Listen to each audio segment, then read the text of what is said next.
L'intimidateur. Depuis notre plus jeune enfance, nous avons mis en place des mécanismes relationnels qui nous suivront ensuite toute notre vie. Quatrième vidéo sur le sujet aujourd'hui pour le profil intimidateur. Bonjour à toi, je suis Amélie Brossard, thérapeute naturopathe et fondatrice du programme Rencontre l'homme de ta vie. Si ça t'intéresse, un quiz exceptionnel, j'ai mis en place dernièrement, qui te permet d'identifier les points de levier.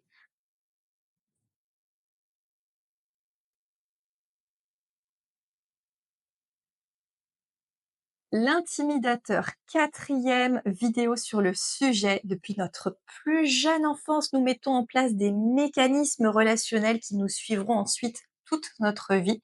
Il y a 4 mécanismes relationnels et aujourd'hui on voit le quatrième, l'intimidateur. Nous allons voir comment il se manifeste, comment le repérer. Est-ce que je suis intimidateur? Est-ce que mon conjoint est intimidateur? Comment danser avec ça et quelle est la solution? Je suis Amélie Brossard, thérapeute naturopathe, fondatrice du programme Rencontre l'homme de ta vie et j'ai créé dernièrement un quiz qui te permet d'identifier selon ton profil quels sont les points de levier qui vont te permettre de faire avancer ta vie sentimentale. Alors si tu veux identifier les points de levier qui vont te permettre de enfin créer le bonheur que tu veux vivre dans ta vie sentimentale selon ton profil, mets en commentaire yes Amélie ou oui Amélie, avec grand plaisir, je t'enverrai le lien. Revenons à notre sujet, l'intimidateur. L'intimidateur, c'est l'enfant qui va faire des crises, qui va se rouler par terre, qui va crier, qui va crier, qui va faire des crises, qui va se rouler par terre. Et pourquoi il fait ça? Parce que c'est le fonctionnement qui fonctionne avec ses parents. Peut-être que s'il se serait juste plaint, ça n'aurait pas fonctionné avec ses parents. Peut-être que s'il aurait boudé, ça n'aurait pas fonctionné.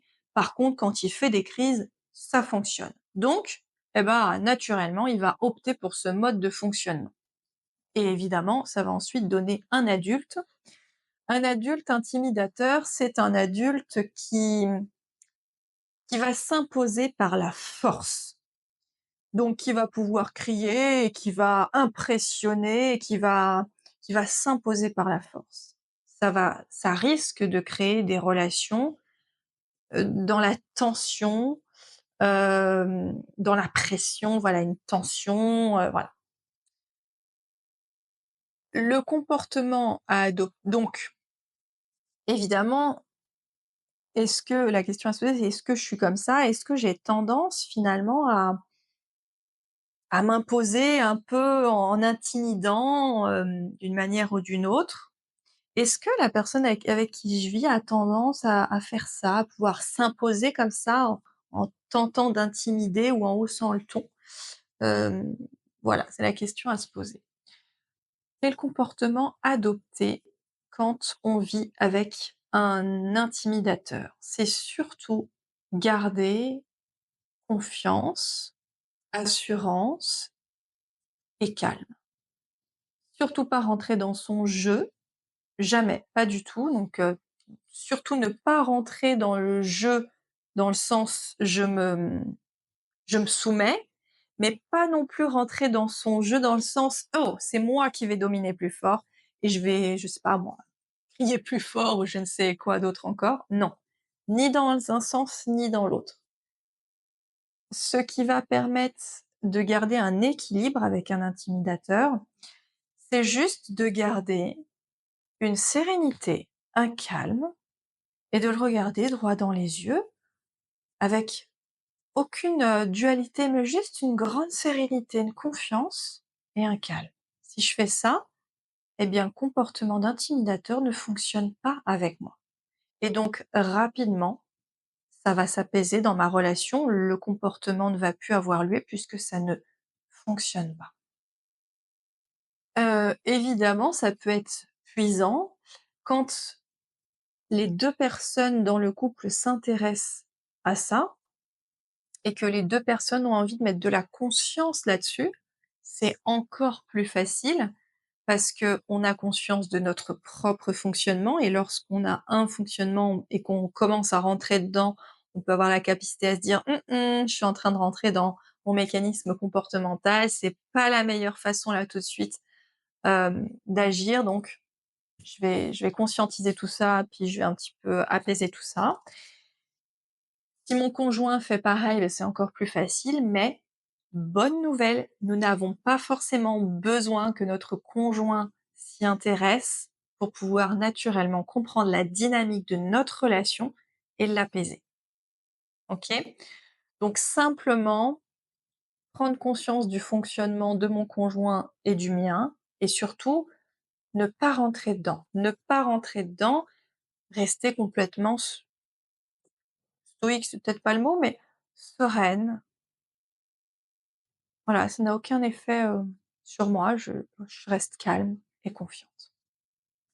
Encore une fois, gardez en tête qu'il y a aucune malveillance sous ça, c'est juste son mécanisme inconscient qu'il a depuis son plus jeune âge et donc c'est un réflexe pour lui. C'est comme ça qu'il a appris à agir avec les autres parce que ça fonctionnait avec ses parents. Alors évidemment, en tant que parent, ce qui est très important, c'est de ne surtout pas rentrer dans le jeu de notre enfant. S'il fait une crise, qu'il hurle ou je sais pas quoi, ben écoute, moi je continue ma journée, je te laisse. Voilà, on le laisse faire son truc. S'il est, dans le salon, je ferme la porte. Moi, je suis dans la cuisine, je fais mes trucs. Il ne faut pas, que ça fonctionne finalement. Donc soit j'ignore complètement, ou soit j'ai dit: «Écoute, tu vas dans ta chambre», parce que là c'est ridicule. «Tu vas dans ta chambre, tu reviendras quand tu seras calmé, hein». Donc surtout ne pas, voilà. Mais c'est pas toujours facile en tant que parent, hein, attention, voilà. Moi-même, étant maman, ce n'est pas toujours facile et de toute façon, on a beau ne pas rentrer dedans, inconsciemment, il y a un mode de fonctionnement qui marchera sur nous plus qu'un autre et l'enfant adoptera celui-là. Voilà. Donc je rappelle les schémas qu'on a vus, c'est la dernière vidéo sur le sujet. Il y avait le fuyant, le plaintif, l'intimidateur et l'interrogateur. Voilà. 4 modes de fonctionnement qui ont tous les 4 leurs désavantages et leurs avantages. Le principe, c'est d'en prendre conscience, de ne pas juger, d'émettre aucun jugement, juste d'accepter que c'est comme ça et danser avec. Voilà, mets-moi en commentaire si, toi-même tu es, intimidateur ou si peut-être tu vis avec un intimidateur. J'aime bien avoir vos retours et dis-moi en commentaire également, comment, voilà, si tu as aimé ce sujet. Fais un max de likes, un max de partage parce que ça me motive à te faire d'autres vidéos et je te dis à bientôt. Bonne journée à toi.